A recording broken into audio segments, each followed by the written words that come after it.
Well, ladies and gentlemen, this is to Marvin's blood. You were and still will be Nemesis' strongest add-on. So, congrats, behavior. You didn't change a single thing.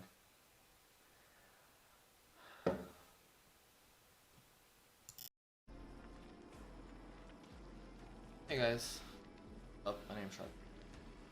Today I want to start off a little bit different. Today I just want to try to give you some information where I'm coming with this. So my name is Sharpclaw. I have been playing Dead by Daylight since 2016. This was, I believe, around the time Legion was still old Legion. My god, I don't even remember if it that time. I do know that I got in around the time Legion was added in, and it was still when Legion was very kind of weirdly busted in a way, or it was just super unfun.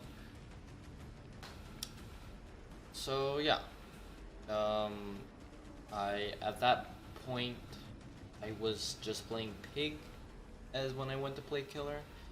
Then Ghostface later on came out. I started playing Ghostface a lot.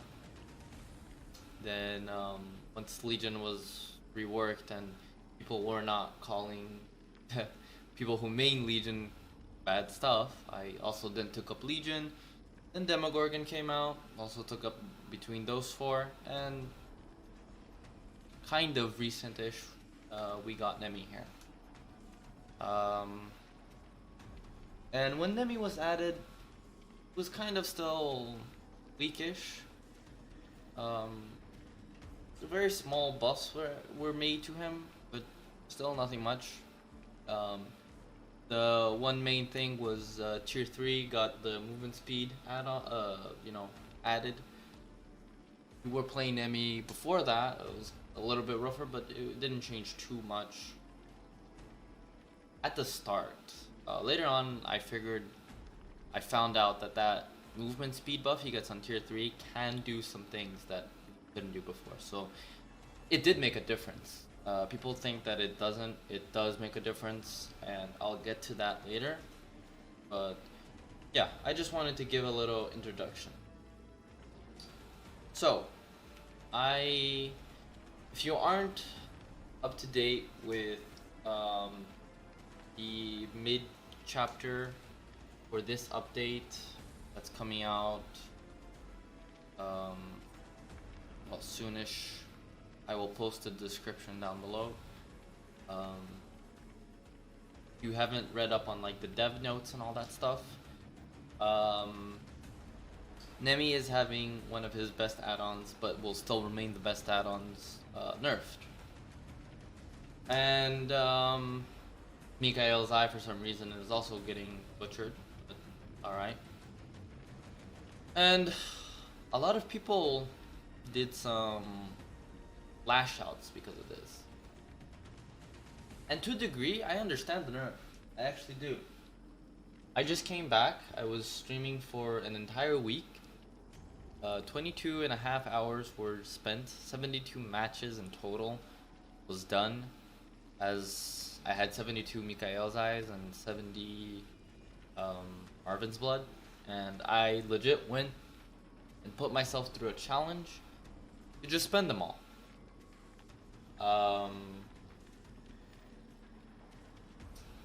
And I learned a lot.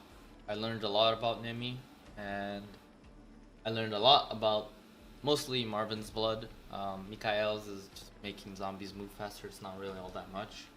I really don't understand why it's getting butchered, but oh well. And maybe I understood for a point that only hitting the same dude 2 times is kind of, it can be overwhelming for the survivor, because they'll know, okay, well, he has Marvin's, well, I understand that to a degree. The thing is that even with the nerf, it's still gonna be his strongest add-on, because you could still get it in the first chase. It just won't be on the second hit, it will be on the third hit. So infection, damage state, and then down, then you get tier 2. Nothing has changed there. So basically they're what they're gonna do is pointless. Unfortunately, when you do something that requires a nerf on something, normally there must be like a positive to it, right? You know, the whole balance thing. When you want to have balance, if you're just gonna retract something without giving something to compensate, then it ultimately fails. Then you did something wrong there. A great example of this is Deathslinger. Many people said that he wasn't compensated with anything. No, they did compensate him. You know, they took away his ability to quickscope, which was too much. It was unfun for survivors. Basically cheeky stuff, right? So, no more quickscoping. What was his compensation? Oh, well, when he broke the chain, he recovered from faster. It was compensation, it was just poorly done. And I feel like Behavior is just doing this again. They're just really doing that. And they're doing this not only to Nemmy. I forgot to mention this on like one of my little videos. They're not only doing this to Nemmy, but they're doing this to Clown. They're doing this to Twins. And they're doing stuff that, you know, Piggy figure for sure definitely needed nerf, but they're doing this without compensating those killers, which really need some compensation. There's like what, 9 people that play Twins. I don't see a lot of people playing Clown too. Clown's definitely needing some strength, and they just go there and nerf his strongest add-on without really giving Clown some sort of push. Horrible stuff. This upcoming patch note is just disappointment, and there's really nothing I'm looking forward to. So it's just gonna be a patch. It's just really gonna be an update for me. That's all, and nothing else. Nothing I'm looking forward to. But let's talk about Nemmy, since this is the main topic.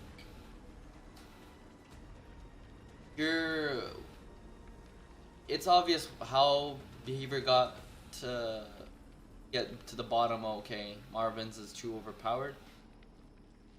It's a typical Behavior thing to just look at statistics. So they probably saw a lot of Nemmy players just use Marvin's, right?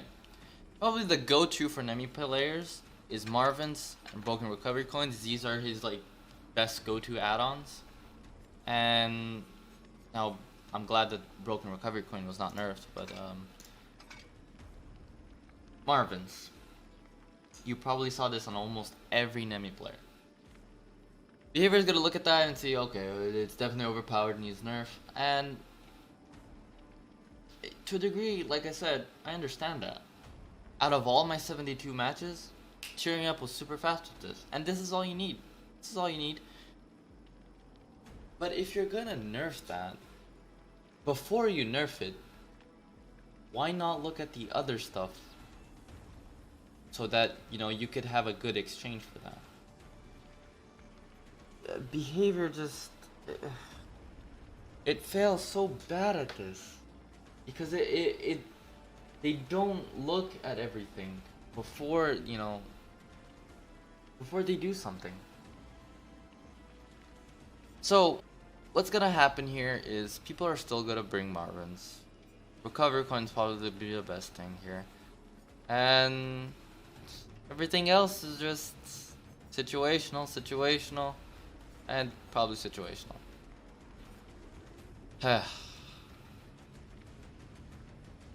Let's look at what Nemmy has first before we can really jump down to conclusion. And let's take a look at these two stuff that they buffed, right? So this is pretty okay. I'm actually gonna cut this short. So anything that involves zombies, right? So we have one movement speed one, we have another one. I'm gonna actually separate this one. I'm gonna put ink ribbon Mikael's, Brian's intestines. Those are 3 for movement speed, and then we have 2 for their range and detection, right? So we have the wristband admin, and then we also have the visitor wristband. So in a total, we have 5. Now, anything that does for the movement, they're all neat stuff. Mikael's is unfortunately getting nerfed, so a punch in the gut for that add-on. We're probably gonna see a lot of depleted ink ribbons and no more Mikael's. So there goes an add-on down the drain. Brian's intestines is just too minor, so you really don't see that unless it's just, you know, you want it for a brown. And then you have the 2 admin wristbands. The thing that these add-ons are probably not seen a lot. They can be seen if the Nemmy just wants to chill, but why are they not seen a lot? Because zombies are inconsistent. And the best way for you to have something that's very powerful in this game is consistency. To me, my rule on how to determine something's strength is 1, by its effect, 2, by on how it's procced, on how it's activated, so, you know, accessibility, and then 3, the final one, and for me probably the most important one, is consistency.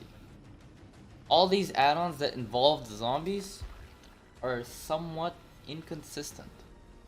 And some people have even gone so far to say that the admin wristbands are better than the zombie movement speeds. These create 2 issues more. 1, it can create the zombie to tell you more false information. Now, I've heard some people never had this before, but I've had it many times, and it is a true thing. I've seen other people also have this, where zombies legit are, you know, they're in their aggro mode. They have 3 states, I believe. 1 for just roaming, 2 for like sort of inspecting, and then 3, you know, when they're aggravated on something.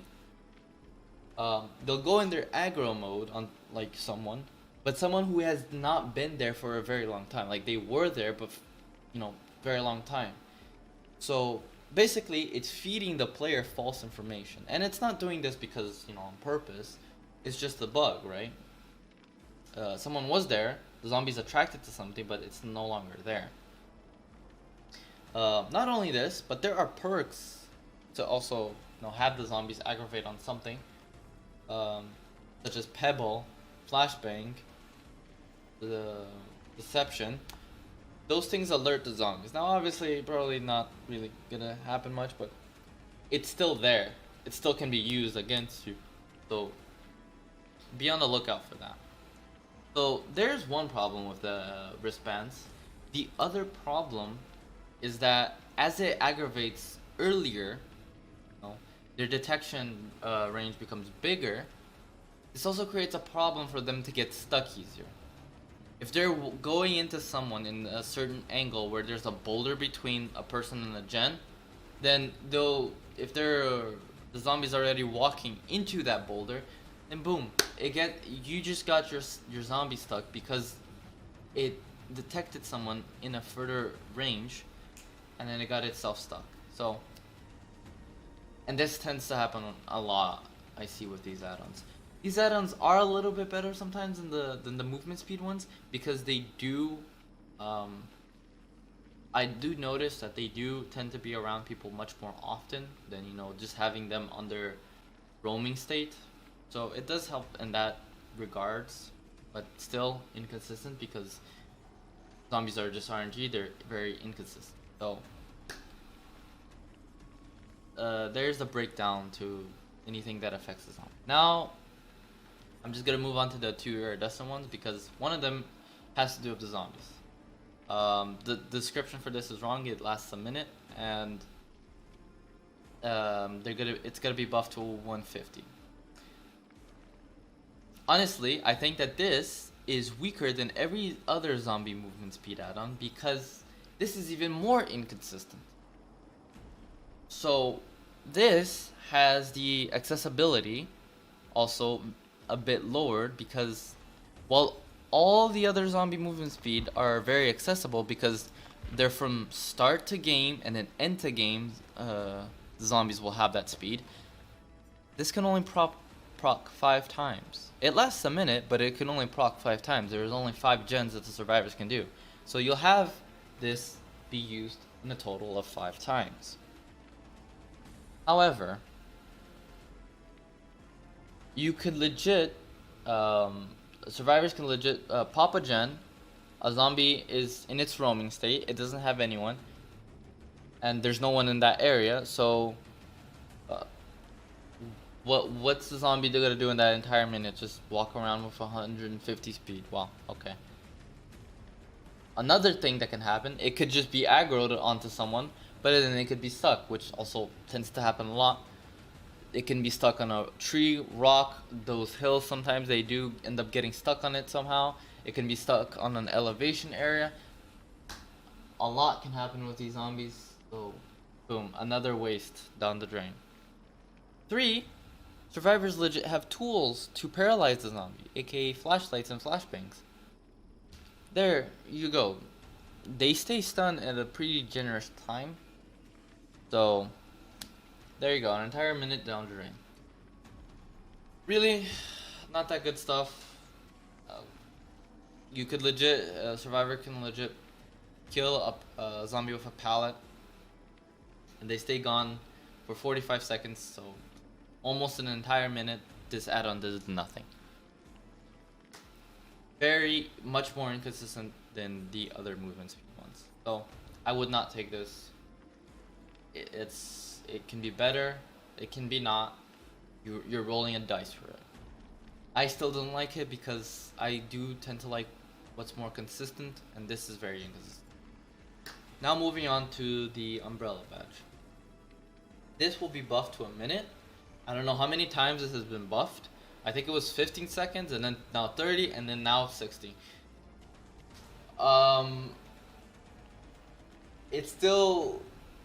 It fails on A, accessibility, and B, on its consistency. Now, its effect, of course, is very strong. Both of these effects are very strong. But on accessibility, there's up to a four times that this can be used because there's 4 vaccine cases. And its consistency. You can have a survivor vaccinate in a corner of the map. Not gonna be useful. You can have a survivor legit vaccinate in a safe area. They can, if they're really good and they know what they're doing, even if you go after them, they could outrun you maybe from the timer. Not really good. If you don't know, exposed only activates on M1s. You're an M2 killer, has a good M2 ability that's great at zoning. Why do you need this exposed thing? Yeah. Very inconsistent. The effect, of course, is very strong. It can lead you to get downs, but you obviously are gonna need to pair this with something. So what do I see happening with this? I see people running Hoarder with this, or I see people running this and a Jill Sandwich, which shows the aura of the survivors for a couple of seconds. And that's about it. That's how you're gonna get used to that out of this. But in all honesty, it's still, I won't be using this. I don't think a lot of people will be using this. It can be very inconsistent, and it might not get you any value at all whatsoever. So, not that good. It's obviously these two are much more better than what they were, but they're probably not in the top of the chain. With 25% on Marvin's, I still think it's going to be on the top of the chain. You can still get tier 2 by the first chase. And yeah, that's it.